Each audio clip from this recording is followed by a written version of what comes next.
ക്ഷോഭിക്കുമ്പോൾ എന്ന് പറഞ്ഞാൽ ശരീരം ചലിക്കുമ്പോൾ ശരീരത്തോടൊപ്പം ശരീരത്തിൽ സ്പന്ദിക്കുന്ന പ്രാണനും ക്ഷോഭിക്കും. പ്രാണൻ ക്ഷോഭിച്ചാൽ മനസ്സും ക്ഷോഭിക്കും. ഇങ്ങനെയാണ് സ്ഥൂലത്തിൽ നിന്ന് ചലനം അനുക്രമമായി സൂക്ഷ്മത്തിലേക്ക് പോകുന്നത്. ഏറ്റവും സ്ഥൂലമായത് ശരീരം. ശരീരത്തെക്കാളും അല്പം കൂടെ സൂക്ഷ്മമാണ് പ്രാണൻ. അതിനേക്കാളും സൂക്ഷ്മമാണ് മനസ്സ്. അപ്പോൾ ഏതെങ്കിലും ഒന്നിൽ അതിസൂക്ഷ്മമായ മനസ്സിൽ ചലനമുണ്ടായാൽ അത് പ്രാണനിൽ പ്രകടമാകും. പ്രാണനിൽ പ്രകടമാകുന്ന ചലനം ശരീരത്തിലും പ്രകടമാകും. ഇതുപോലെ തിരിച്ച് ശരീരത്തിൽ പ്രകടമാകുന്ന ക്ഷോഭം പ്രാണനിൽ പ്രകടമാകും. പ്രാണൻ്റെ ക്ഷോഭം മനസ്സിലും പ്രകടമാകും. ഇങ്ങനെ മനസ്സ് ക്ഷോഭിക്കാൻ തുടങ്ങിയാൽ തത്വവിചാരം അവിടെ സാധ്യമല്ലാതായിത്തീരും. മനസ്സ് ശാന്തമായാലേ തത്വത്തെ ചിന്തിക്കാൻ പറ്റൂ, ആത്മവിചാരം ചെയ്യാൻ പറ്റൂ.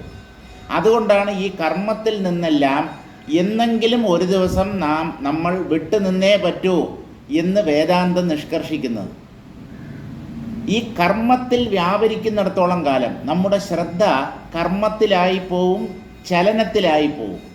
അപ്പോൾ ഈ കർമ്മങ്ങളെയെല്ലാം പറ്റുന്നിടത്തോളം, പൂർണ്ണമായി നമുക്ക് ഒഴിവാക്കാൻ പറ്റില്ല, നമ്മെക്കൊണ്ട് പറ്റുന്നിടത്തോളം ഈ കർമ്മങ്ങളിൽ നിന്നെല്ലാം വിട്ടുനിന്നാൽ മാത്രമേ തത്വവിചാരം ചെയ്യാൻ പറ്റൂ. അതിനു വേണ്ടിയാണ് സന്യാസം സ്വീകരിക്കാൻ വേദാന്തം ആവശ്യപ്പെടുന്നത്. സന്യാസം സ്വീകരിക്കുന്നത് തത്വമനനത്തിനു വേണ്ടിയാണ്, അല്ലാതെ മോക്ഷം കിട്ടാനല്ല. തത്വമനനത്തിലൂടെയാണ് മോക്ഷം നേടേണ്ടത്. അപ്പോൾ ഈ കർമ്മങ്ങളിൽ നിന്ന്, ഈ കർമ്മങ്ങളൊക്കെ ഒരു തരത്തിലുള്ള കുരുക്കാണ്. ഈ കുരുക്കിൽ നിന്നെല്ലാം സ്വയം മോചിപ്പിച്ച് അത്യാവശ്യം വേണ്ട കർമ്മങ്ങൾ മാത്രം ചെയ്തുകൊണ്ട് കൂടുതൽ സമയവും തത്വവിചാരത്തിനായി കണ്ടെത്താൻ വേണ്ടിയാണ് സന്യാസത്തെ ചതുർത്ഥാശ്രമമായി നമ്മുടെ ശാസ്ത്രങ്ങൾ പറയുന്നത്. നാലാമത്തെ ആശ്രമം എന്ന് പറഞ്ഞാൽ ബ്രഹ്മചര്യം, ഗാർഹസ്ഥ്യം, വാനപ്രസ്ഥം, സന്യാസം. എല്ലാം കഴിഞ്ഞിട്ട് അവസാനം മരിക്കുന്നതിന് കുറച്ച് വർഷങ്ങൾ മുമ്പെങ്കിലും ഈ കർമ്മത്തിൽ നിന്നൊക്കെ വിട്ടു നിൽക്കണം. ജീവിതാന്ത്യം വരെ കർമ്മം ചെയ്തുകൊണ്ട് കഴിയുന്നവന് തത്വവിചാരം ചെയ്യാൻ സമയം കിട്ടില്ല. നമുക്ക് 12ാമത്തെ ശ്ലോകം മുതൽ വായിക്കാം. യഥാ സ്വകർമ്മണി സ്പന്ദേ വ്യഗ്രഃ പ്രാണോ ഭൃശം ഭവേത് തദാ തദീഹിത വ്യഗ്രഃ പ്രാണോ നാത്മോദ്യമീ ഭവേത്. പ്രാണൻ സ്പന്ദിക്കുന്ന സ്വഭാവത്തോടു കൂടിയതാണ്. ആ പ്രാണസ്പന്ദനത്തിൽ പ്രാണൻ വ്യാപരിച്ചു കൊണ്ടിരിക്കുമ്പോൾ ഇന്ദ്രിയങ്ങൾ പ്രവർത്തനോന്മുഖങ്ങളാകും. ഇന്ദ്രിയങ്ങളെ പ്രവർത്തിപ്പിക്കുന്നത് പ്രാണനാണ്. അപ്പോൾ ഇന്ദ്രിയങ്ങളിലൂടെ ഇന്ദ്രിയ വിഷയങ്ങളെ മനസ്സ് അറിഞ്ഞുകൊണ്ടിരിക്കും. ഇങ്ങനെ തനിക്ക് ഇഷ്ടമുള്ള ഇന്ദ്രിയ പദാർത്ഥങ്ങളിൽ പ്രാണനും മനസ്സും വ്യവഹരിക്കുമ്പോൾ ആ മനസ്സിന് തത്വവിചാരം ചെയ്യാനുള്ള കഴിവ് ഉണ്ടാവുകയില്ല. ആത്മാവിലേക്ക് ശ്രദ്ധ തിരിയില്ല, മനസ്സിന് ഏകാഗ്രത ലഭിക്കില്ല എന്നർത്ഥം. അതുകൊണ്ട് പ്രാണചലനത്തെയും മനസ്സിൻ്റെ ചലനമായ സങ്കല്പത്തെയും അല്പാൽപമായി കുറച്ചു കൊണ്ടുവരണം. എന്നാൽ മാത്രമേ ആത്മാവിൽ ശ്രദ്ധയുള്ളവരായി നാം തീരുകയുള്ളൂ. അതയേവ പ്രാണോ നിരോധാഭ്യാസം വിനാ ആത്മജ്ഞാനോന്മുഖീ ഭവതീത്യാഹ യഥേതി. പ്രാണനെ നിരോധിക്കാതെ മനസ്സിനെ നമുക്ക് നേരിട്ട് പിടിച്ചു കെട്ടാൻ പറ്റില്ല. അതായത് പ്രാണനാകുന്ന കയറിൻ്റെ മറ്റേ അറ്റം ബന്ധിച്ചിരിക്കുന്നത് മനസ്സിലാണ്. മനസ്സിനെ നേരിട്ട് പിടിക്കാൻ പറ്റാത്തത് കൊണ്ട് താരതമ്യേന സ്ഥൂലമായ പ്രാണൻ്റെ സഹായത്തോടുകൂടി സങ്കല്പങ്ങളെ നിരോധിക്കുന്നതിനെയാണ് രാജയോഗം എന്ന് പറയുന്നത്. ആ രാജയോഗത്തെയാണ് ആധുനിക കാലത്തിൽ യോഗ എന്ന് പറഞ്ഞുകൊണ്ടിരിക്കുന്നത്. രാജയോഗം, യോഗാഭ്യാസം, പ്രാണായാമം, ഇവയിലൂടെ മനസ്സിനെ അല്ലെങ്കിൽ ചിത്തവൃത്തികളെ നിരോധിക്കുകയാണ് ഒരു സാധകൻ ചെയ്യേണ്ടത്. അപ്പോൾ പ്രാണനെ നിരോധിക്കാതെ സങ്കല്പങ്ങൾ നിരോധിക്കപ്പെടില്ല. തത്വവിചാരത്തെ മാത്രം ആശ്രയിച്ചും സങ്കല്പങ്ങളെ നിരോധിക്കാം. പക്ഷേ ഈ തത്വവിചാരം എത്ര പേർക്ക് പറ്റും? പ്രാണൻ ചഞ്ചലമായിരിക്കുമ്പോൾ തത്വവിചാരം സാധ്യമല്ല എന്ന് ഇപ്പോൾ പറഞ്ഞു നിർത്തിയതേ ഉള്ളൂ.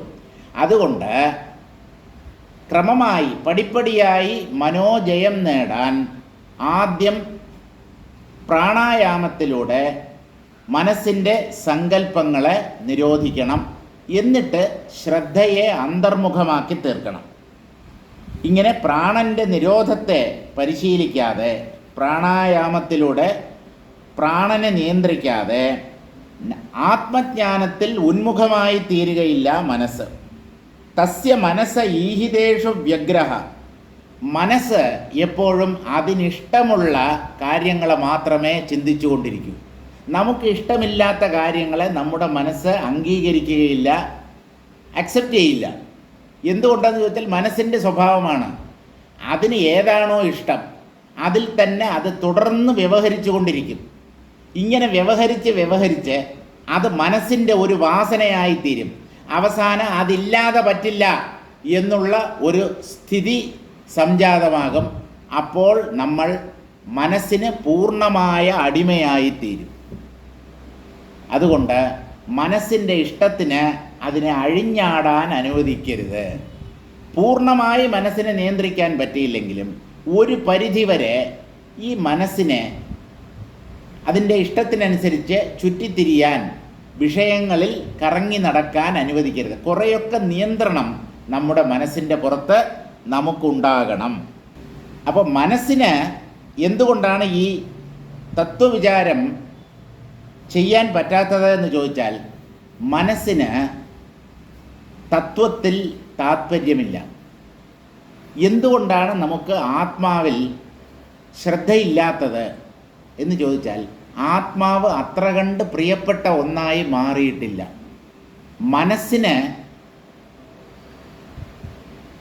ഒന്നിനെ ഇഷ്ടപ്പെട്ട് കഴിഞ്ഞാൽ സ്വാഭാവികമായി മനസ്സ് അതിനെ തന്നെ ചിന്തിച്ചു കൊണ്ടിരിക്കും. ഈ ആത്മാവിൽ എന്തുകൊണ്ടാണ് നമുക്ക് ശ്രദ്ധയില്ലാത്തത് എന്ന് ചോദിച്ചാൽ, നമ്മൾ ആത്മാവിനെ ഇനിയും പ്രേമിക്കാൻ തുടങ്ങിയിട്ടില്ല. അതാണ്, ആത്മാവിൽ പ്രേമം സംഭവിച്ചിട്ടില്ല. ഭക്തി എന്ന് പറയുന്നത് ഈശ്വരനോട് തോന്നുന്ന ഫലേച്ഛയൊന്നുമില്ലാത്ത നിഷ്കാമമായ സ്നേഹമോ പ്രേമമോ ആണ്. സാ ത്വസ്മിൻ പരമപ്രേമരൂപ. ഭക്തിയെ നിർവചിക്കുന്നത് ഭക്തിയുടെ ആചാര്യനായ നാരദനാണ്. നാരദ ഭക്തി സൂത്രത്തിലെ ഒരു സൂത്രമാണ് സാ ത്വസ്മിൻ പരമപ്രേമരൂപ. എന്താണ് ഈ ഭക്തി? പൂജ ചെയ്യുന്നത് ഭക്തിയല്ല, അമ്പലത്തിൽ പോകുന്നത്, വഴിപാട് കഴിക്കുന്നത്, ഇതൊന്നും ഭക്തിയുടെ ലക്ഷണമല്ല. തീർത്ഥാടനത്തിന് പോകുന്നതും ഭക്തിയുടെ ലക്ഷണമല്ല. ശബരിമല, പഴനിമല, മുക്കുന്നിമല, ഇങ്ങനെ മലകൾ കയറി ഇറങ്ങിയത് കൊണ്ടും അതൊന്നും ഭക്തിയുടെ ലക്ഷണമല്ല. ഭക്തി എന്ന് പറഞ്ഞാൽ ഈശ്വരനോട് തോന്നുന്ന അകൈതവമായ നിഷ്കപടമായ സ്നേഹം. ഈശ്വരനല്ലാതെ എനിക്ക് വേറൊന്നും വേണ്ട. അദ്ദേഹത്തെ സ്മരിക്കുന്നത് തന്നെ എൻ്റെ മനസ്സിന് എന്തെന്നില്ലാത്ത സന്തോഷം നൽകുന്നു. ഒരു കാമുകൻ കാമുകിയെയോ അല്ലെങ്കിൽ കാമുകി കാമുകനെയോ എങ്ങനെയാണോ സദാ ചിന്തിച്ചുകൊണ്ട് ആ ഒരു സുഖം അനുഭവിച്ചു കൊണ്ടിരിക്കുന്നത്, സ്മരണയിലൂടെ സുഖം നേടാമോ? അത് കാമുകി കാമുകന്മാരോട് ചോദിക്കേണ്ട ചോദ്യമാണ്, എന്നോട് ചോദിക്കേണ്ട ചോദ്യമല്ല. തനിക്കിഷ്ടപ്പെട്ട തനിക്ക് പ്രിയപ്പെട്ടവരെ അല്ലെങ്കിൽ പ്രിയ വസ്തുക്കളെ ചിന്തിക്കുമ്പോൾ ഒരു തരത്തിലുള്ള സുഖം നമുക്കുണ്ടാകും. ഈശ്വരൻ അല്ലെങ്കിൽ ആത്മാവ് നമുക്ക് ഇനിയും പ്രിയപ്പെട്ടവനോ പ്രിയപ്പെട്ടതോ ആയിട്ടില്ല. എന്തുകൊണ്ട് എന്ന് ചോദിച്ചാൽ അതിനുള്ള സമയമായിട്ടില്ല, അത്രയേ ഉള്ളൂ. നമ്മുടെ പ്രിയം ഇന്ദ്രിയ വിഷയങ്ങളോടാണ്. ബാഹ്യ വിഷയങ്ങളിൽ നമുക്ക് സുഖം നൽകും, സുഖം ലഭിക്കും എന്ന് നാം കരുതുന്ന ഇന്ദ്രിയ പദാർത്ഥങ്ങളിൽ അല്ലെങ്കിൽ വിഷയങ്ങളിലാണ് നമുക്ക് ശ്രദ്ധയുള്ളത്.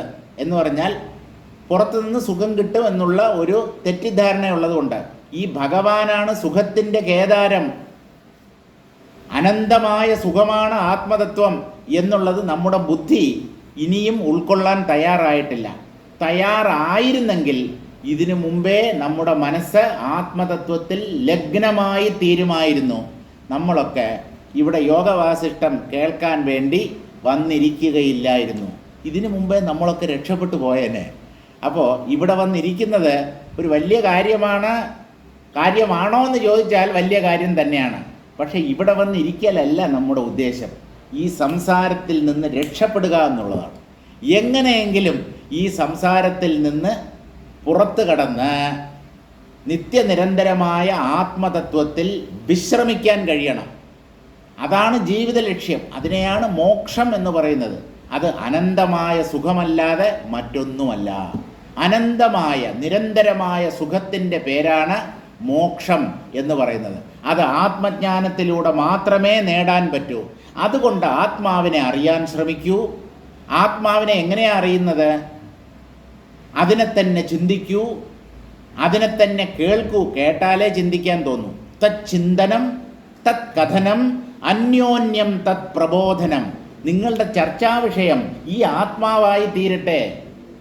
രാഷ്ട്രീയ കാര്യങ്ങൾ എന്തിനാ ചർച്ച ചെയ്യുന്നത്? വരാനിരിക്കുന്ന ഇലക്ഷൻ, ആര് ജയിക്കും, എക്സിറ്റ് പോൾ,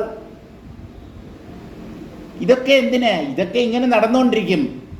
വോട്ട് ചെയ്യാനും വോട്ടിൻ്റെ ഫലം അറിയാനും അല്ല നമ്മളിവിടെ വന്നിട്ടുള്ളത്. നമുക്ക് നമ്മുടെ സ്വരൂപത്തെ അറിയണം. ഞാൻ ആരാണ് എന്നുള്ള ചോദ്യത്തിന് വ്യക്തമായ ഉത്തരം ഉള്ളിൽ നിന്ന് ലഭിക്കണം. ഞാൻ ആരാണ്? ആത്മാവ് എന്ന് പറഞ്ഞാൽ അത് പുസ്തകത്തിൽ നിങ്ങൾ വായിച്ചതിനെ പറയുകയാണ്.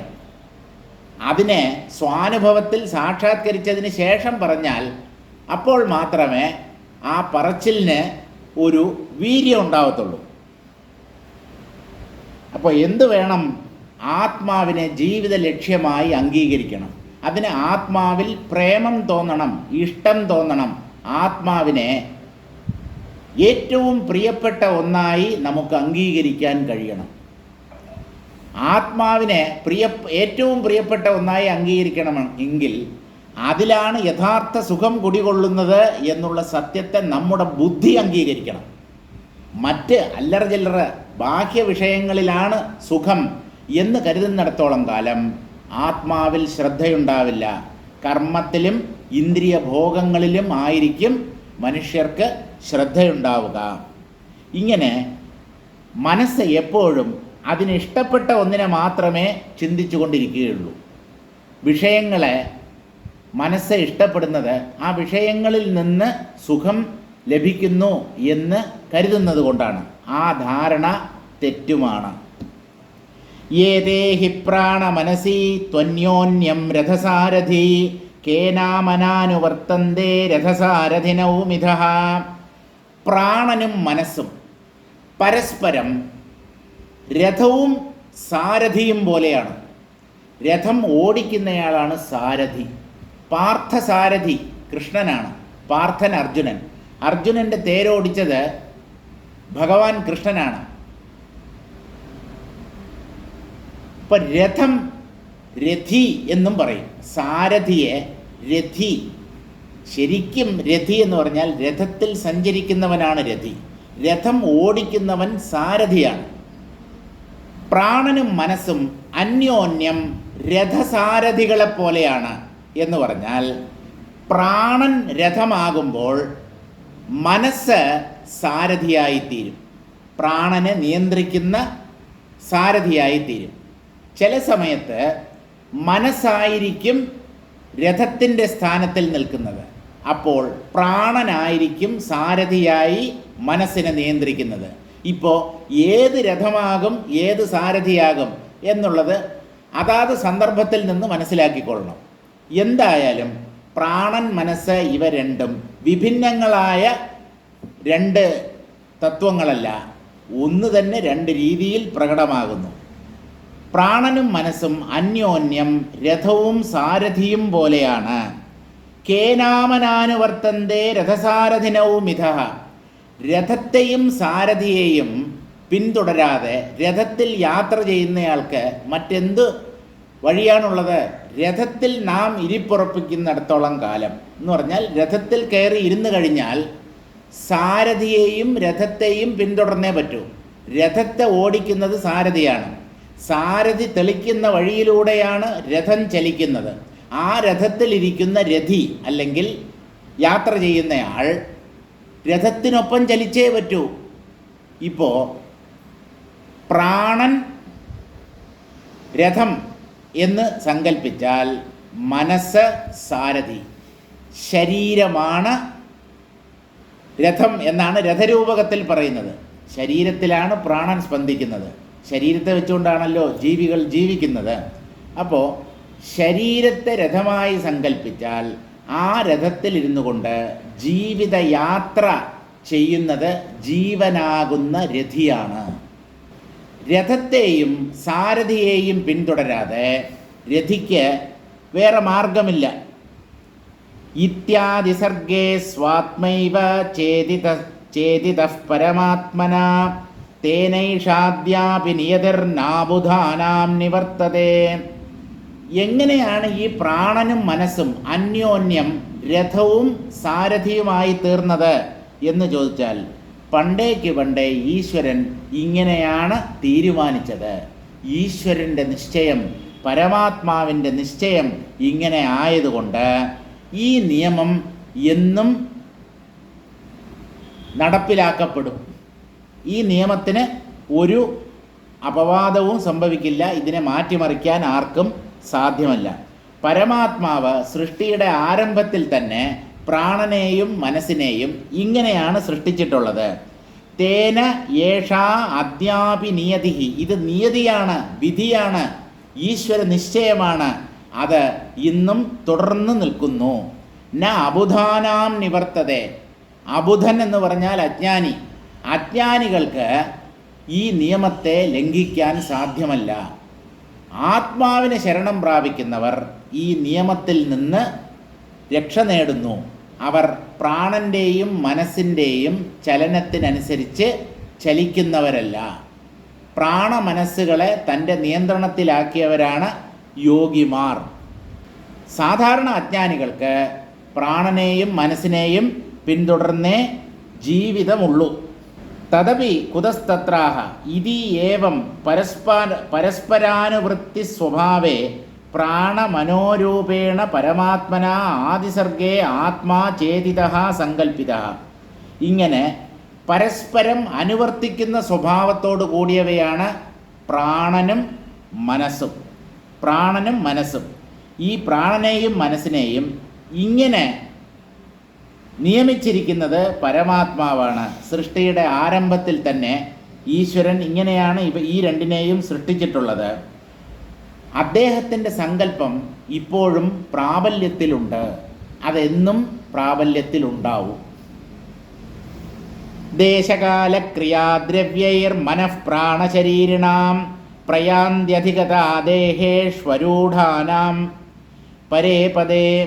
ദേശം, കാലം, ക്രിയാദ്രവ്യം. ദേശം സ്ഥലം ഇടം, കാലം സമയം, ക്രിയ കർമ്മം, ദ്രവ്യം ബാഹ്യവസ്തുക്കൾ പദാർത്ഥങ്ങൾ. ഇവയോടുകൂടി പ്രാണൻ ശരീരം എന്നിവയോടുകൂടി ചേർന്ന് മനസ്സാണ് ഇവിടെ യഥാർത്ഥത്തിൽ ജീവിക്കുന്നത്. മനസ്സിൽ പ്രതിബിംബിക്കുന്ന ആത്മചൈതന്യത്തെയാണ് ജീവൻ അല്ലെങ്കിൽ ജീവാത്മാ എന്ന് പറയുന്നത്. നമ്മൾ ഓരോരുത്തരും ജീവന്മാരാണ്. കാരണം പ്രാണനോടും മനസ്സോടും കൂടി ചേർന്നാണ് നമ്മുടെ നിലനിൽപ്പ്. ഇവയെ വിട്ടിട്ട് നമുക്ക് നിലനിൽക്കാൻ പറ്റില്ല എന്ന് തീരുമാനിച്ചു കഴിയുന്നവരാണ് ജീവന്മാർ. പ്രയാന്തി അധികതാ ദേഹേഷ്വരൂഢാനാം പരേ പദേ. പരമപദത്തിൽ കയറാത്തവർ, ആത്മാവിനെ സാക്ഷാത്കരിക്കാത്തവർ, ആത്മാവെന്ന് പറയുന്ന ആ ഉത്തുംഗ ശൃംഗത്തിൽ എത്തിച്ചേരാത്തവർ ശരീരത്തിൽ കുടുങ്ങി ഇങ്ങനെ കഴിയുന്നു. പരേ പദേ അരൂഢാനാം.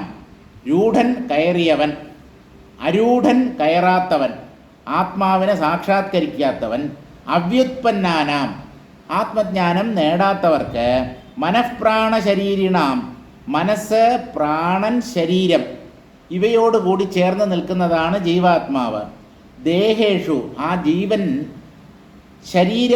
ശരീരങ്ങളുമായി ചേർന്ന് ദേശകാല ക്രിയാദ്രവ്യൈരധികത വ്യവഹാരാ പ്രയാന്തി പ്രവർത്തന്തെ. ദേശം, കാലം, കർമ്മം, വസ്തുക്കൾ അല്ലെങ്കിൽ ബാഹ്യ പദാർത്ഥങ്ങൾ ഇവയോടുകൂടി ചേർന്നുകൊണ്ട് വ്യവഹരിക്കുന്നു.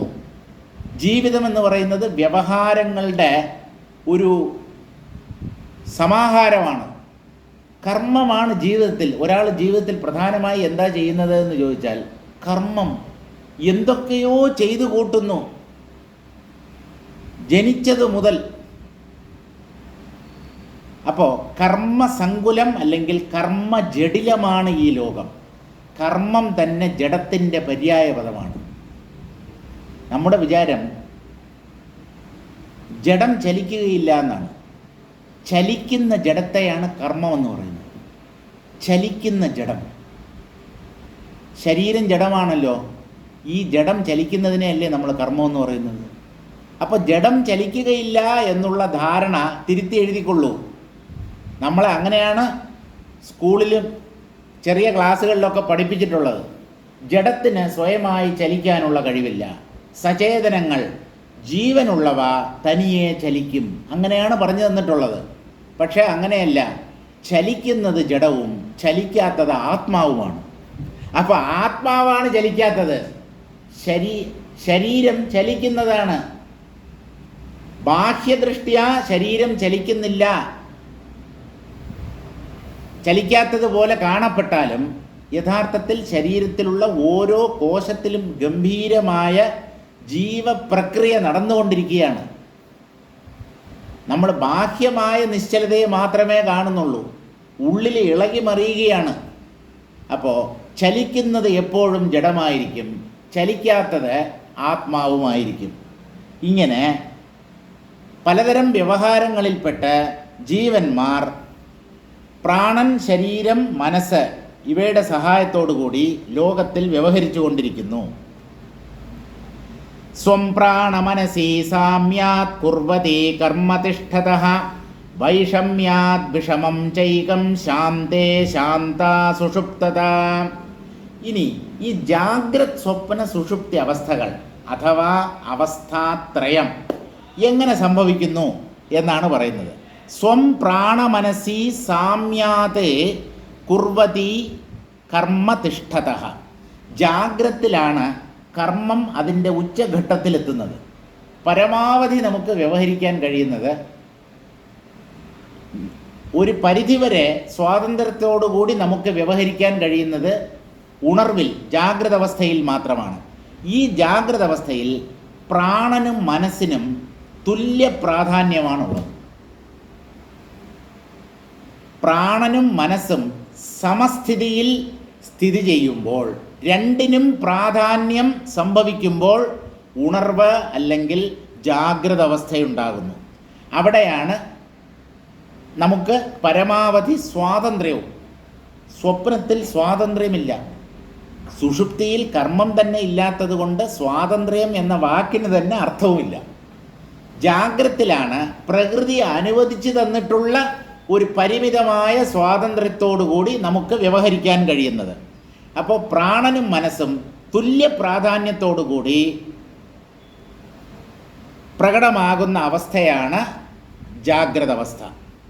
ഇനി സ്വപ്നം എങ്ങനെയാണ് സംഭവിക്കുന്നത്? വൈഷമ്യാത് വിഷമം ചെയ്കം. വൈഷമ്യം എന്ന് പറഞ്ഞാൽ ഏറ്റക്കുറച്ചിൽ, വിഷമസ്ഥിതി, സമസ്ഥിതി നഷ്ടമാകുന്ന അവസ്ഥയാണ് വിഷമസ്ഥിതി. വിഷമം നമ്മൾ മനപ്രയാസം എന്നുള്ള അർത്ഥത്തിലാണ് ആ വാക്ക് പ്രയോഗിക്കുന്നത്. എനിക്ക് മനോവിഷമം, എനിക്ക് വിഷമം തോന്നി അയാൾ അങ്ങനെ പറഞ്ഞപ്പോൾ. വിഷമം എന്ന് പറഞ്ഞാൽ മനസ്സിൻ്റെ സന്തുലിതാവസ്ഥ നഷ്ടപ്പെടുന്ന അവസ്ഥ.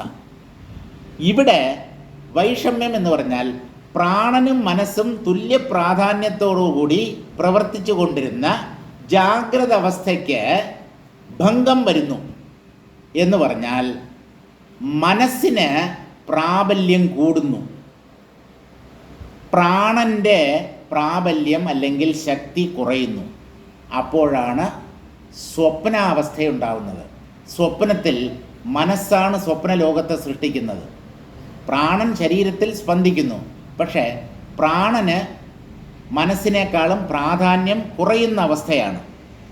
ഇങ്ങനെ പ്രാണമനസ്സുകൾക്ക് വൈഷമ്യം സംഭവിക്കുമ്പോൾ, വിഷമസ്ഥിതി ഉണ്ടാകുമ്പോൾ, സന്തുലനം നഷ്ടമാകുമ്പോൾ എന്ന് പറഞ്ഞാൽ പ്രാണനേക്കാളും മനസ്സിന് പ്രാധാന്യം സംഭവിക്കുമ്പോൾ സ്വപ്നാവസ്ഥയുണ്ടാകുന്നു.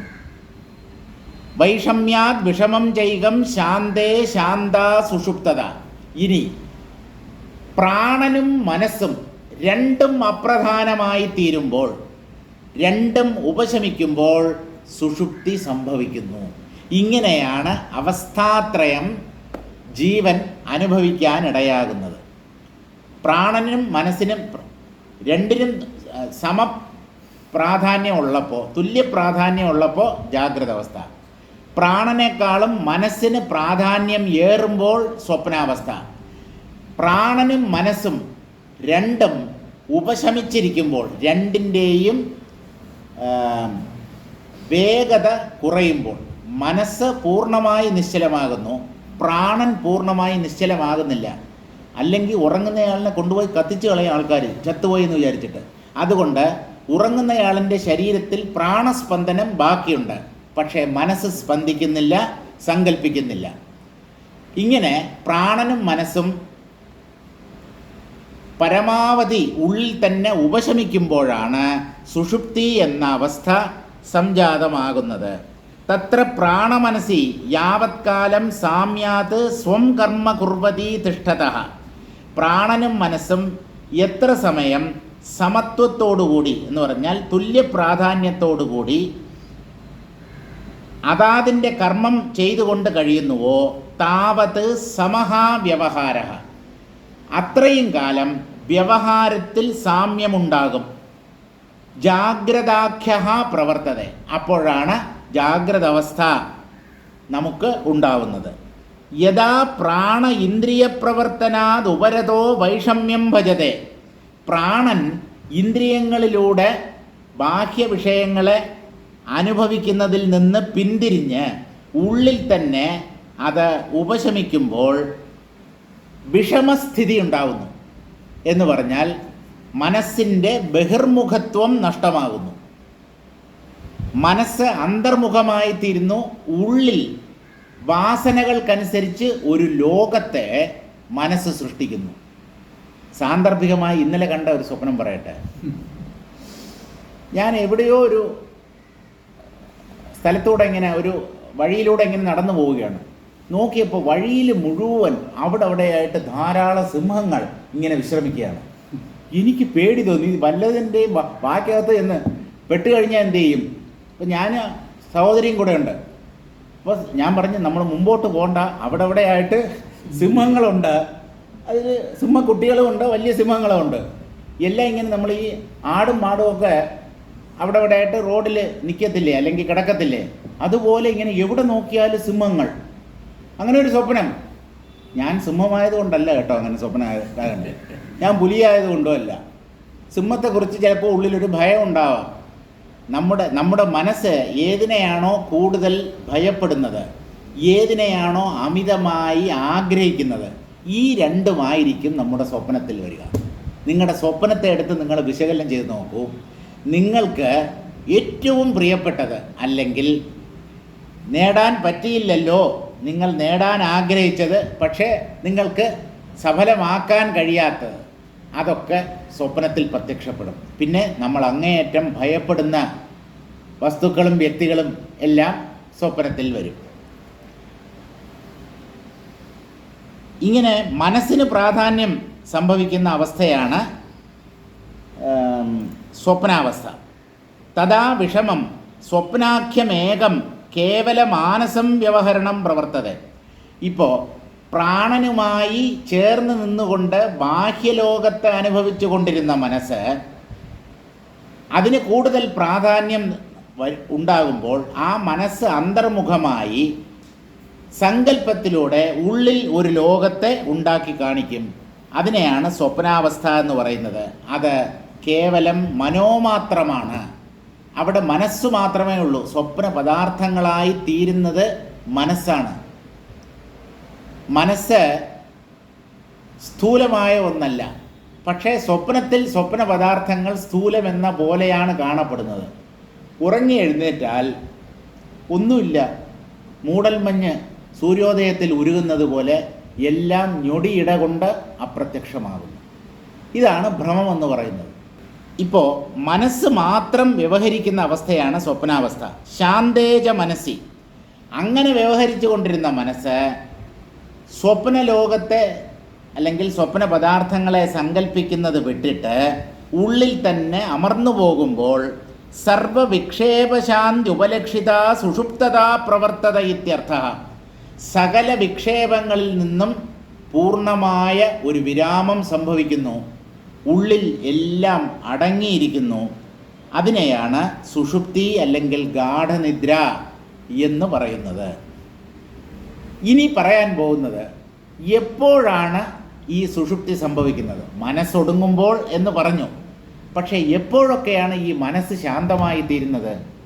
എപ്പോഴാണ് ഒരാൾക്ക് സുഷുപ്തി അല്ലെങ്കിൽ ഗാഠനിദ്ര അനുഭവിക്കാൻ കഴിയുന്നത് എന്ന് ചോദിച്ചാൽ ആ സാഹചര്യങ്ങളെയാണ് ഇനി വസിഷ്ഠ മഹർഷി വർണ്ണിക്കുന്നത്. എപ്പോഴൊക്കെ ഒരാൾക്ക് ഉറങ്ങാൻ കഴിയും, ഏതൊക്കെ അനുകൂലമായ സാഹചര്യങ്ങളിലാണ് മനസ്സ് ഉറക്കത്തിലേക്ക് പോകുന്നത്, അതിനെയാണ് ഇനി പറയുന്നത്. യദാഹാരാദിരുദ്ധാസോ നാഡീഷു ക്വാപി പിണ്ഡിതഃ ശാന്തമാസ്തേ ജഡഃപ്രാണസ്തദോദേതി സുഷുപ്തത.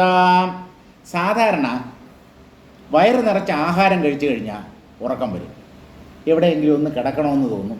ആദ്യം ചാരിയിരിക്കും, പതുക്കെ ഉറക്കത്തിലേക്ക് പോകും. അതെന്തുകൊണ്ട്? വയറിലേക്ക് അല്ലെങ്കിൽ ദഹനത്തിന് കൂടുതൽ രക്തസഞ്ചാരം ആവശ്യമാണ്. അതുകൊണ്ട് കൂടുതൽ രക്തം ദഹന വ്യവസ്ഥയിലേക്ക് പ്രവഹിക്കും, അതായത് വയറിലേക്ക് പ്രവഹിക്കും. അപ്പോൾ മസ്തിഷ്കത്തിലേക്കുള്ള രക്തപ്രവാഹം കുറയും. അപ്പോഴാണ് ഉറക്കം വരുന്നത്. നല്ല ഫുൾ വയർ കഴിച്ചു കഴിഞ്ഞാൽ പെട്ടെന്ന് ഉറക്കം വരും, കിടക്കണമെന്ന് തോന്നും. ഇനി കിടന്നില്ലെങ്കിലും ചാരിയിരുന്നെങ്കിലും ഉറങ്ങും. ഇവിടെ വസിഷ്ഠ മഹർഷി പറയുന്നത് വയറ് നിറച്ച് ഭക്ഷണം കഴിച്ചാൽ ഉറക്കം വരുന്നു എന്നുള്ളത് ശരിയാണ്. പക്ഷേ അവിടെ യഥാർത്ഥത്തിൽ എന്താണ് സംഭവിക്കുന്നത് അതാണ് വസിഷ്ഠ മഹർഷി പറയുന്നത്. യദാഹാരാദിരുദ്ധാസു നാഡീഷു. ആഹാരം കഴിക്കുമ്പോൾ ആ ആഹാരം അല്പാൽപമായി ദഹിക്കാൻ തുടങ്ങും. അപ്പോൾ ദഹിച്ച ആഹാരം, ആ ഭക്ഷണ സാധനങ്ങളുടെ രസം നാഡികളിലൂടെ പ്രവഹിക്കാൻ തുടങ്ങും. അങ്ങനെ നാഡികളിലൂടെ പ്രവഹിക്കുമ്പോൾ പ്രാണൻ്റെ സ്വൈരമായ ചലനത്തിന് തടസ്സം നേരിടും. പ്രാണന് നിർബാധം സഞ്ചരിക്കാൻ പറ്റാതാകും. പ്രാണൻ അവിടെയായി തടയപ്പെടും. എന്തുകൊണ്ട്? ഈ നാഡികളിലൂടെ അന്നരസം പ്രവഹിക്കുന്നതുകൊണ്ട്. അപ്പോൾ പ്രാണൻ അവിടെയായിട്ട് കെട്ടിക്കിടക്കും. പ്രാണനൊരു ഫ്രീ ഫ്ലോ കിട്ടില്ല. അപ്പോൾ പ്രാണൻ അവിടെയായി ഘനീഭവിച്ചെന്ന് പറഞ്ഞാൽ തടയപ്പെട്ട് അങ്ങനെ സ്ഥിതി ചെയ്യും. ശാന്തമാസ്തേ ജഡഃപ്രാണഃ. അങ്ങനെ പ്രാണൻ്റെ നിർബാധമായ ചലനം തടയപ്പെട്ട് പ്രാണൻ അല്പസമയം സ്പന്ദിക്കാതാവും. എന്ന് പറഞ്ഞാൽ ജഡം പോലെ, കല്ലുപോലെ നിശ്ചലമായിത്തീരും. തദോദേതി സുഷുപ്തത. അപ്പോഴാണ് ഉറക്കം നമ്മൾ ഉറങ്ങുന്നത്. സുഷുപ്തി സംഭവിക്കുന്നത് ഇങ്ങനെ പ്രാണൻ ദഹനരസമല്ല അന്നരസത്താൽ, നാഡികളിലൂടെ പ്രവഹിക്കുന്ന അന്നരസത്താൽ തടയപ്പെടുമ്പോഴാണ്. അതാണ് ഒരു സാഹചര്യം. ഇനി രണ്ട് സാഹചര്യം കൂടെ പറയും. അവിടെയും ഉറക്കം സംഭവിക്കാം. കഥാ പുനർമനഃ ശാന്തം ഭവതി തദാഹ. മനസ്സ് എപ്പോഴൊക്കെയാണ് ശാന്തമായി തീരുന്നത് അല്ലെങ്കിൽ ഉള്ളിൽ ഉപശമിക്കുന്നത് എന്ന് ചോദിച്ചാൽ ആദിപദാത് പിത്താദിഭിശ്ച നാഡീഷു രുദ്ധാസു സതീഷു പിണ്ഡിത പ്രാണോ യഥാ ജഡോ മന്ദസഞ്ചാരോ ഭൂത്വാ ക്വാപ്യാസ്തെ തഥാ മനഃശാന്ത്യാ സുഷുപ്തതോദേതി. പ്രാണന്റെ സ്പന്ദനം നിന്നാൽ മനസ്സ് നിശ്ചലമായിത്തീരും. പ്രാണനും മനസ്സും പരസ്പര ബദ്ധങ്ങളാണെന്ന് പറഞ്ഞല്ലോ. അപ്പോൾ പ്രാണന്റെ ചലനം പല കാരണങ്ങൾ കൊണ്ട് നിരോധിക്കപ്പെടാം.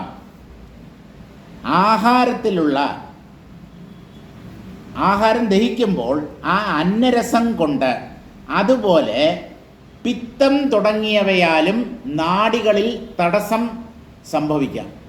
പിത്തം കൂടുക എന്നൊക്കെ പറയത്തില്ലേ, വാതം, പിത്തം, കഫം, ഇവ കൊണ്ട് നാഡികളിൽ തടസ്സം സൃഷ്ടിക്കപ്പെടാം. അങ്ങനെ നാഡികൾ തടയപ്പെടുമ്പോൾ പ്രാണന്റെ സ്വൈരമായ സഞ്ചാരം നാഡികളിലൂടെ സാധ്യമാവില്ല. ആ സമയത്ത് എന്ത് സംഭവിക്കും? പിണ്ഡിതഃ പ്രാണഃ, പ്രാണൻ അതിന് പൂർണ്ണമായി സ്വാതന്ത്ര്യത്തോടു കൂടി ചലിക്കാൻ പറ്റാതാകും. അപ്പോൾ പ്രാണൻ കട്ട പിടിക്കും. എന്ന് പറഞ്ഞാൽ പ്രാണന്റെ സ്പന്ദനം കുറഞ്ഞു കുറഞ്ഞു വന്ന് നിശ്ചലമായിത്തീരും. യഥാ ജഡഃ മന്ദസഞ്ചാരഃ, പ്രാണസ്പന്ദനം പൂർണ്ണമായി നിലയ്ക്കുകയില്ല. പ്രാണസ്പന്ദനം നിലയ്ക്കുന്നത് മരണത്തിലും സമാധ്യവസ്ഥയിലും മാത്രമാണ്. മറ്റൊരവസ്ഥയിലും പ്രാണസ്പന്ദനം പൂർണ്ണമായി നിലയ്ക്കുകയില്ല. അപ്പോൾ ഇവിടെ പ്രാണന്റെ ഗതി, സഞ്ചാരം മന്ദമായിത്തീരുന്നു. പ്രാണൻ മന്ദഗതിയിലായിത്തീരുന്നു.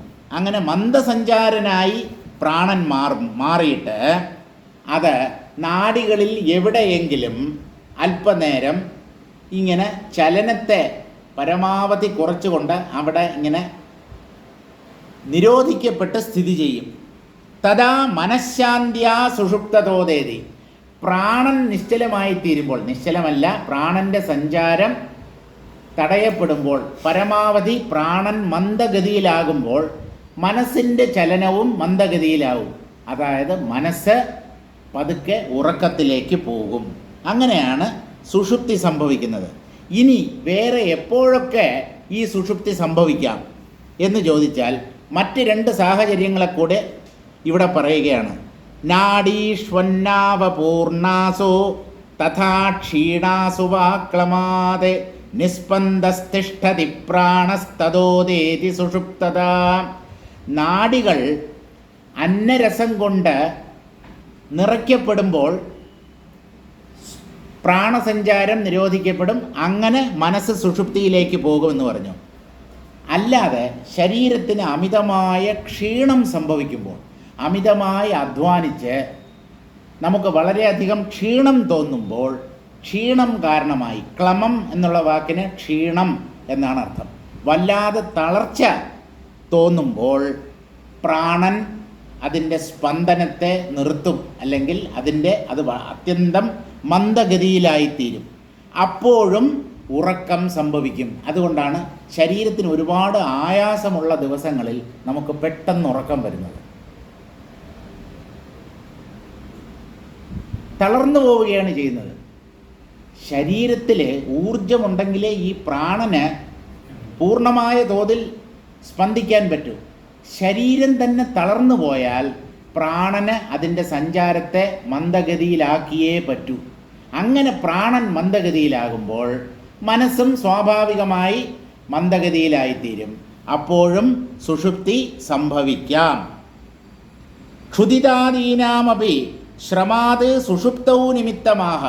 അമിതമായ വിശപ്പ് വരുമ്പോഴും വിശന്ന് തളർന്ന് കുഞ്ഞുങ്ങൾ ഉറങ്ങാറുണ്ട്. അപ്പോൾ അവിടെയൊക്കെ ഉറക്കം വരാൻ എന്താ കാരണമെന്ന് ചോദിച്ചാൽ, തളർച്ച കാരണമായി പ്രാണന് സ്പന്ദിക്കാൻ വിഷമം തോന്നുന്നു. സ്പന്ദിക്കാനുള്ള ഊർജം പ്രാണന് നഷ്ടപ്പെടും. അങ്ങനെയും പ്രാണൻ മന്ദഗതിയിലായിത്തീരാം. തദ്ഫലമായി മനസ്സും മന്ദഗതിയിലായിത്തീരും. അങ്ങനെ ഉറക്കം സംഭവിക്കാം. ഇനി മൂന്നാമത്തെ സാഹചര്യം അതെന്താണെന്ന് ചോദിച്ചാൽ, നാഡീനാം മൃദുരൂപത്വാത് പൂർണ്ണത്വാദ്വാ വ്രണോദരേ ക്വാപി പ്രാണേ സ്ഥിതേ ലീനേ നിസ്പന്ദാസ്തേ സുഷുപ്തത. മൂന്നാമത്തെ സാഹചര്യം ഇതാണ്. നാഡീനാം മൃദുരൂപത്വാത്, നാഡികൾ മൃദുവായിത്തീരുമ്പോൾ, നാഡികൾ എങ്ങനെയാ മൃദുവായി തീരുക? നാഡികൾ സൂക്ഷ്മമായ ചാനലുകളാണ്. പ്രാണൻ പ്രവഹിക്കുന്ന സൂക്ഷ്മമായ മാർഗങ്ങളെയാണ് നാഡികൾ എന്ന് പറയുന്നത്. എങ്ങനെയാണോ പൈപ്പിലൂടെ ജലം ഒഴുകുന്നത്, കനാലിലൂടെ ജലം ഒഴുകുന്നത്, അതുപോലെ പ്രാണൻ ഒഴുകുന്ന ചാനലുകളാണ് ഈ നാഡികൾ. അവയൊക്കെ സൂക്ഷ്മമായ തലത്തിലാണ്. നാഡി ഞരമ്പ് എന്ന് നമ്മൾ ജീവശാസ്ത്രത്തിൽ പഠിച്ചിട്ടുള്ള ആ നാഡിയല്ല യോഗശാസ്ത്രത്തിലെ നാഡി എന്ന് പറയപ്പെടുന്നത്. യോഗശാസ്ത്രത്തിലെ നാഡി എന്ന് പറയുന്നത് സൂക്ഷ്മമാണ്. അതിനെ ശരീരവുമായി ബന്ധിപ്പിക്കാൻ പാടില്ല. സ്ഥൂലമല്ല എന്നർത്ഥം. നമ്മൾ നാഡി ഞരമ്പ് എന്നൊക്കെ പറയുന്നത് സ്ഥൂലമായി നമുക്ക് കാണാം. മൈക്രോസ്കോപ്പിലൂടെയോ മറ്റോ നോക്കിക്കഴിഞ്ഞാൽ നമുക്ക് നാഡികളെയും ഞരമ്പുകളെയും എല്ലാം കാണാം. പക്ഷേ ഈ യോഗശാസ്ത്രത്തിൽ പറയപ്പെടുന്ന നാഡികളെ അനുഭവിക്കാൻ മാത്രമേ പറ്റൂ. മറ്റൊരു ഉപകരണത്തിൻ്റെ സഹായത്തോടു കൂടി അവയെ കാണാൻ സാധ്യമല്ല. നാഡികൾ മൃദുവായി തീരുമ്പോൾ എന്ന് പറഞ്ഞാൽ, നാഡികൾ എപ്പോഴാണ് മൃദുവായി തീരുന്നത്? നാഡികൾ സൂക്ഷ്മതലത്തിലാണ്, സൂക്ഷ്മ ശരീരത്തിലാണ് എന്ന് പറഞ്ഞു. പക്ഷേ ഈ സ്ഥൂല ശരീരത്തിനകത്താണ് സൂക്ഷ്മ ശരീരം എന്നുള്ളത് കൊണ്ട് സ്ഥൂല ശരീരത്തിനെ തലോടിയാൽ, കാലൊക്കെ തിരുമ്മിക്കൊടുത്താൽ ഏതുറങ്ങാത്തവനും ഉറങ്ങും. മഹാവിഷ്ണു തന്നെ കാല് തിരുമാൻ വേണ്ടി തൻ്റെ ഭാര്യയെ കാൽച്ചുവട്ടിൽ ഇരുത്തിയിട്ടുണ്ട്. മഹാലക്ഷ്മി അവരുടെ പ്രധാന ജോലി ഭഗവാന്റെ കാല് തിരുമ്മി കൊടുക്കുക എന്നുള്ളതാണ്. പണ്ടൊക്കെ അങ്ങനെയാണ്, ഭാര്യയെ കൊണ്ട് കാല് തിരുമ്മാൻ പറയും. അല്പനേരം അങ്ങനെ മൃദുവായി അങ്ങനെ പ്രസ് ചെയ്ത് കഴിഞ്ഞാൽ നല്ല സുഖം തോന്നും, നല്ല ഉറക്കം വരും. അതെന്തുകൊണ്ടെന്ന് പറഞ്ഞാൽ നാഡികൾ മൃദുവായി തീരുന്നു എന്നാണ്. ഇനി നാഡികൾ മൃദുവാകുന്നത് എപ്പോഴെന്ന് പറഞ്ഞാൽ അടിയോ തല്ലോ ഒക്കെ കൊള്ളുമ്പോഴും നാഡി മൃദുവാകും.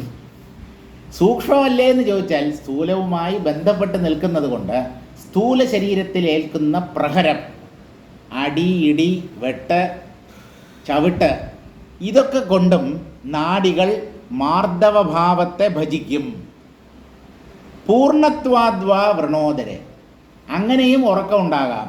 അല്ലെങ്കിൽ ശരീരത്തിൽ ഏതെങ്കിലും മുറിവുണ്ടായിട്ട്, ആയുധങ്ങളോ അമ്പോ മറ്റോ ഒക്കെ കൊണ്ടിട്ട് ശരീരത്തിൽ വ്രണം അല്ലെങ്കിൽ മുറിവ്, ക്ഷതം ഉണ്ടായി ആ ക്ഷതത്തിലൂടെ രക്തം വാർന്നു പോകുമ്പോഴും ഉറക്കത്തിന് സമാനമായ ഒരവസ്ഥയുണ്ടാകാം. അത് ശരിക്കും ഉറക്കമല്ല, ഒരു തളർച്ച തോന്നും രക്തം ഇങ്ങനെ വാർന്നു പോകുമ്പോൾ. അങ്ങനെയും മനസ്സ് സുഷുപ്തിയിലേക്ക് പോകാം. ഒരുതരം മയക്കം അവിടെ സംഭവിക്കും. ക്വാപി പ്രാണേ സ്ഥിതേ ലീനെ, പ്രാണനപ്പോൾ ഈ നാഡികളിൽ ഏതോ ഒരു ഭാഗത്ത് ഇങ്ങനെ കെട്ടിക്കിടക്കും. ഡ്രെയിനേജും മറ്റും ബ്ലോക്ക് ആകുമ്പോൾ വെള്ളം ഒഴുകാൻ പറ്റാതെ ഒരിടത്തിങ്ങനെ തടഞ്ഞ് കെട്ടിക്കിടക്കത്തില്ലേ, അതുപോലെ പ്രാണൻ നാഡികളിൽ കെട്ടിക്കിടക്കും. അപ്പോഴും സുഷുപ്തി സംഭവിക്കാം. നിസ്പന്ദാസ്തേ സുഷുപ്തത, പ്രാണൻ എപ്പോൾ മന്ദഗതിയിലായിത്തീരുന്നോ അപ്പോഴൊക്കെ നമുക്ക് ഉറങ്ങാൻ തോന്നും, ഉറക്കം വരും. ഇങ്ങനെ 3 സന്ദർഭങ്ങളിൽ നമുക്ക് ഉറക്കം എന്നുള്ള അനുഭവം ഉണ്ടാകും. മർദ്ദനാദിനാ നാഡീമാർദ്ദവമവി സുഷുപ്തി നിമിത്തമിത്യാഹ. മർദ്ദനം എന്ന് പറഞ്ഞാൽ അടി, പ്രഹരം എന്നുള്ള അർത്ഥം സ്വീകരിക്കാം. അല്ലെങ്കിൽ കാല് തിരുമ്മുക, ഇങ്ങനെ കാലിൽ തലോടുക, ഇങ്ങനെ മുടിയുടെ ഇടയിലൂടെ ഇങ്ങനെ വിരലുകൾ കൊണ്ട് മുടി ഇങ്ങനെ കോതുക, നല്ല സുഖമായിരിക്കും. ആരെങ്കിലുമൊക്കെയും ധാരാളം മുടി വേണം, മൊട്ടത്തലയന്മാർക്ക് പറ്റത്തില്ല. ആ സുഖം ലഭിക്കണമെങ്കിൽ ധാരാളം തലമുടി ഉണ്ടാവണം. ആ തലമുടിയിലൂടെ വേറൊരാൾ വിരലുകൾ ഇങ്ങനെ ചലിപ്പിച്ച് ആ മുടി ഇങ്ങനെ കോതുമ്പോൾ നല്ല ഒരു സുഖം തോന്നും. ഇങ്ങനെ സുഖത്തിന് പല മാർഗങ്ങളുണ്ട്. ഈ സുഖം തോന്നാൻ കാരണം എന്താണ്? പ്രാണൻ്റെ ഗതി മന്ദമായി തീരുന്നു, മനസ്സ് ഒരുതരം നിശ്ചലാവസ്ഥയിലേക്ക് പോകുന്നു. അങ്ങനെയാണ് ആ സുഖം തോന്നുന്നത്. പ്രാണനും മനസ്സും ഉപശമിക്കുന്നു. ഇങ്ങനെയൊക്കെയാണ് ഒരാൾക്ക് സുഷുപ്തി സംഭവിക്കുക.